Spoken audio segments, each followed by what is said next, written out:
In the second installment of my interview with Fred Cohen of the Jazz Record Center, we discuss vinyl formulations, old and new, why Duke Ellington receives no love from today's record labels or jazz fans, the best-selling Blue Note LPs at auction, differences between Lexington, 47 West 63rd, New York, and Liberty pressings, and the wide array of anomalies found at every strata of Blue Note label pressings.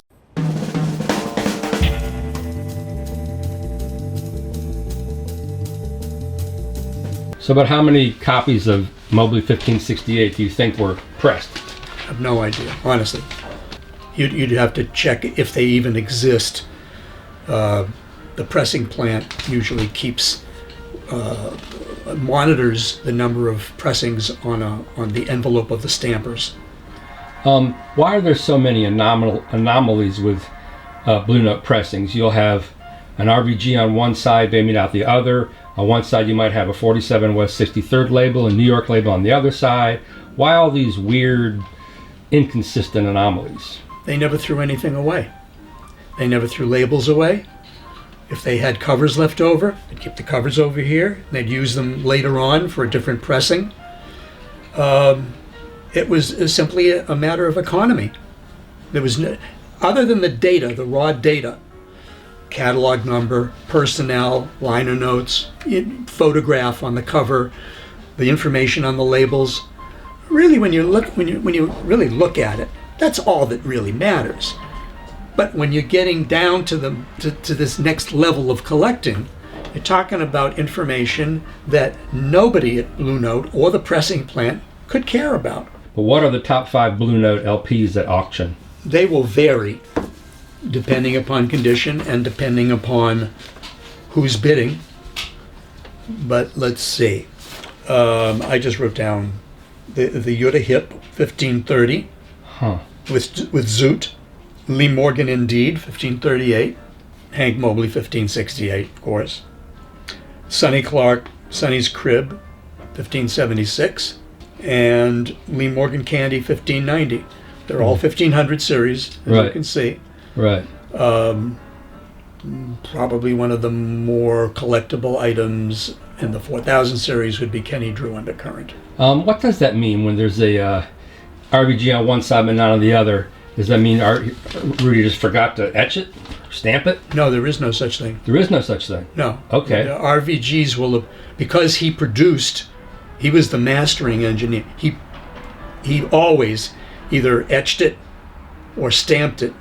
It's the deep groove that doesn't sometimes appear on both sides. One side, the other, or not at all.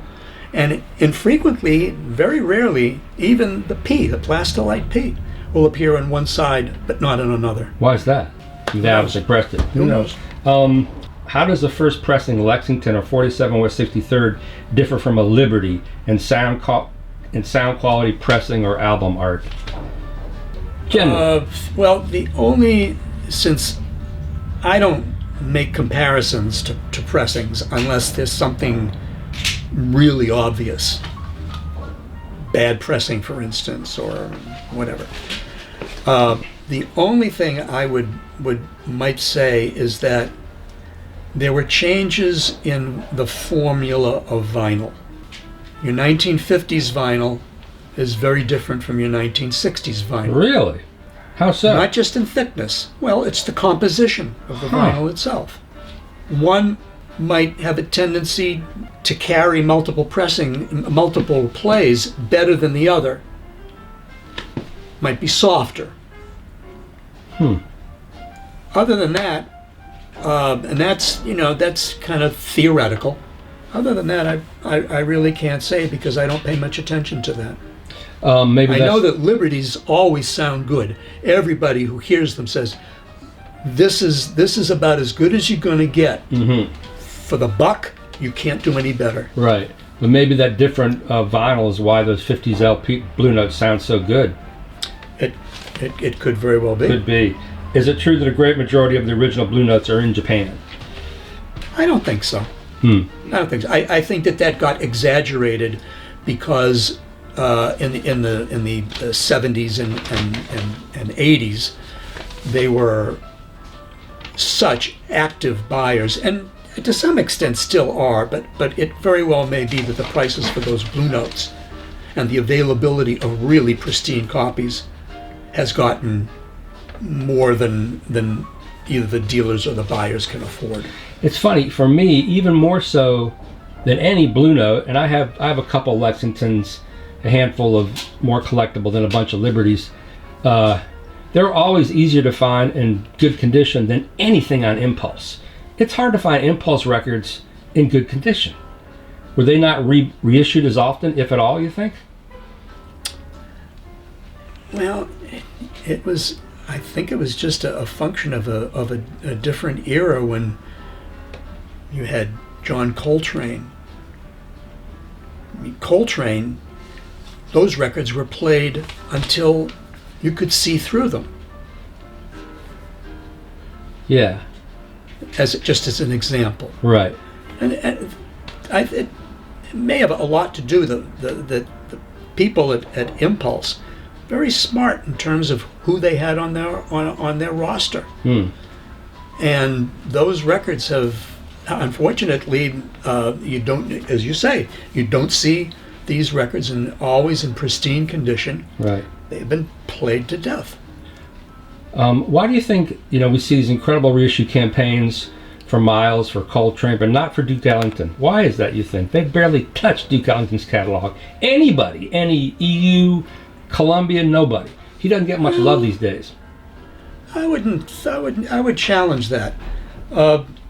For, I think it was his 100th anniversary, RCA issued the Red Box, which was, I think, 24 CDs in honor of him. I think that, as I remember correctly, there was quite a bit of to-do about Ellington.